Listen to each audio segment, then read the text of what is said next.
김소연 미끼인가 이중첩자인가. 사화에서 똘끼 충만한 박보검이 옥상에서 몸을 던져 오정세의 도주를 막았죠. 정말 숨막히는 추격전은 미션 임파서블의 한 장면 같았습니다. 박보검이 이 촬영 때 발목을 다쳤다는 것이 이해가 되었습니다. 그러나 비웃으며 유유히 취조실을 걸어나가는 오정세.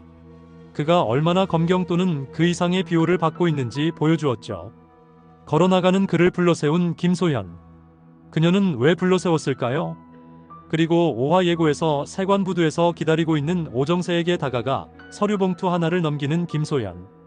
그녀의 정체는 과연 무엇일까요? 상사의 손까지 꺾어버리고 본격적으로 실체를 드러내는 오정세와 그 일당들. 그리고 박보검과 이상희와 한나간의 삼각 로맨스의 전개 등 5, 6화에서 벌어질 흥미진진한 이야기. 드라마 센스에서 풀어드립니다. 구독과 좋아요 감사합니다. 풀려나는 오정세. 몽키의 차량 밀수 현장을 덮친 강력 특수팀은 일대 격투를 벌였지만 결국 몽키를 잡지 못하고 몽키는 현장에서 검은 마스크에 의해 죽었습니다. 10cm 정도의 스크류 모양의 칼에 예리하게 경동맥이 잘려 죽은 것입니다. 철저하게 감시하다 증거가 드러나게 될 경우 죽여버리는 지독한 집단입니다. 검시관이 몽키 시체 주변에서 집게로 들어올린 작은 물체는 범인의 흔적일까요? 담배꽁초 같이 보이기도 합니다. 이상희는 이를 보면서 지난번에 어둠 속 가로등 아래 담배꽁초들이 널려있던 장면을 회상합니다. 그 담배꽁초의 익숙한 브랜드를 떠올리며 그때 그 사건 러시아 마피아의 흔적과 같아라고 중얼거립니다. 이건 몽키의 배우를 연결하는 떡밥일 가능성이 큽니다. 자, 이제 잡혀온 오정세는 취조에 응하지 않고 묵비권을 행사하다 무혐의로 유유히 걸어나갑니다. 그의 얼굴에는 냉소적인 비웃음이 번집니다. 지난번에 박보검에게 법으로 잡아보시죠라고 도전했던 오정세. 또한 박보검에게 이경일은 그쪽에서 죽인 거죠. 들쑤시지 않았으면 죽지 않았을 것 아닐까요? 라고도 했습니다. 아예 자신의 지심을 드러내는 발언이었어요. 그만큼 자신 있다는 거죠. 오정세가 전화로 모든 건 계획대로라며 미소 짓자 어둠 속에서 검은 양복의 남자가 고개를 끄덕입니다. 박보검은 오정세가 관세청 7급 공무원으로 위장한 밀수 카르텔의 설계자요. 신종 마약 캔디를 유통하는 얼굴 없는 마약 귀신까지 연계되어 있다는 확신을 가지고 있어요. 그러나 법은 증거주의, 고위층이 그를 보호하는 기막힌 현실 속에서 어떻게 오정세가 법의 심판을 받게 할 수 있을까요? 이퀄라이저의 덴젤 워싱턴처럼 밤새 몰래 처단해버리는 것이 정의는 아닐까요? 강력 특수팀은 진퇴양난에 빠집니다. 한편 김소연은 왜 오정세와 연락하여 부두에서 만났고 건네준 서류봉투에는 무엇이 들어있을까요? 김소연은 오정세와 내통하기 시작했나요? 그럴 수도 있고 아닐 수도 있습니다. 김소연이 아버지의 죽음의 진실이 알고 싶어 정도를 벗어났을 수가 있습니다. 그녀가 화려한 사격 선수의 삶을 버리고 왜 경찰에 투신했을까요? 국가관이 투철하기 때문일까요? 그것도 있지만 첫째는 아버지의 죽음을 자신의 손으로 파헤쳐보고 싶은 겁니다. 그것이 그녀의 궁극적인 목적일 가능성이 있습니다. 복수와 충성심 사이에서 매일 흔들리는 김소연. 김소연은 아버지의 유품에서 보았던 그 특수한 시계와 같은 것을 오정세가 차고 있다는 것을 알게 되었죠.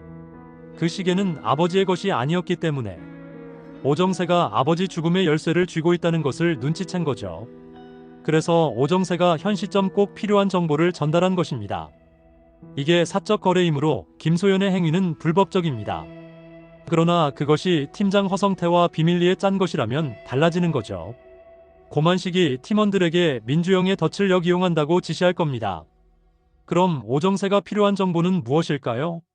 첫째, 오정세는 이미 내부 정보를 전달받고 있기 때문에 김소연의 정보가 특별한 것이 없다고 판단하고 있습니다. 그런데 왜 제안을 받아들였을까요?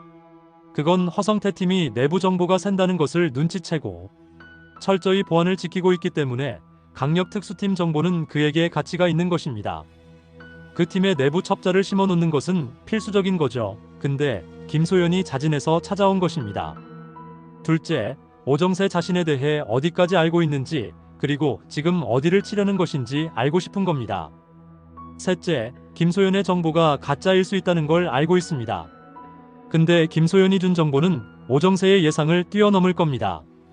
그건 허성태도 모르는 김소연이 조사한 내용이죠. 아버지가 살해된 그 사건의 배후가 오정세를 가리키고 있다는 증거로 가득 차 있을 겁니다. 물론 특수팀이 조사한 그의 범죄 증거인 밀수 기록, 마피아 거래도 있겠죠. 이걸 통해 진실을 끌어내려는 것입니다. 하지만 오정세가 이를 역이용해 그녀를 협박하거나 함정에 빠뜨릴 가능성이 상존합니다. 이 정보는 함정인가 배신인가? 오정세는 이걸로 내가 내 소나귀에 들어왔다고 비웃고 있을 겁니다. 만일 정보대로 오정세가 대응해 간다면 오정세는 김소연을 파트너로 인식하기 시작했다는 증거가 됩니다. 동시에 김소연은 살해될 위험에 노출됩니다. 배신이 드러나는 순간 말입니다. 몽키를 죽인 그자에게 말이죠. 과연 박보검이 김소연을 살리고 둘 사이에 로맨스가 이루어질까요? 마약 귀신의 등장. 한편 강력 특수팀은 빠르게 전파되고 있는 마약 캔디가 마약 귀신이라는 얼굴 없는 자가 유통시키고 있다는 것을 파악하게 됩니다. 이 자가 오정세와 연관되어 있다는 정보에 따라 제조 현장을 파악하고 급습합니다. 먼저 박보검과 김소연이 조를 이루어 현장을 감시하고 있었죠. 그런데 이 정보를 김소연이 오정세에게 알려준 겁니다. 오정세가 너가 진짜인 것을 증명하라고 했겠죠. 강력 특수팀이 칠 것이라는 정보를 임박하여 받은 오정세는 마약 귀신에게 현장을 폭파하라고 지시합니다. 팀장이 닥치기 전에 현장이 움직이는 것을 눈치챈 박보검이 몸을 사리지 않고 공격에 들어갑니다. 김소연도 따라 들어갔죠. 그리고 폭격이 곳곳에서 터집니다. 불길에 휩싸인 현장에서 김소연이 행불이 됩니다. 박보검은 한나야를 외치며 불길 속에 뛰어들어갑니다. 똘기 충만한 박보검이 사랑하는 한나를 구하기 위해 이성을 잃은 겁니다. 소연을 안고 현장을 빠져나오는 순간 대폭발이 일어나 현장은 완전히 파괴됩니다.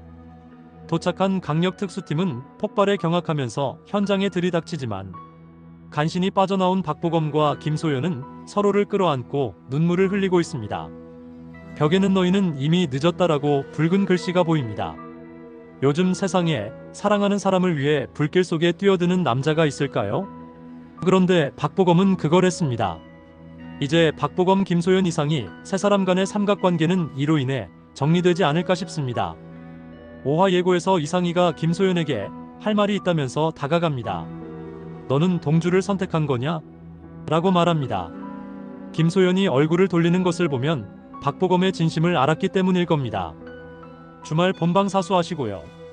어떻게 전개될 것인지 흥미진진하게 기다려보겠습니다. 도움이 되셨다면 드라마 센스 구독과 좋아요 부탁드립니다.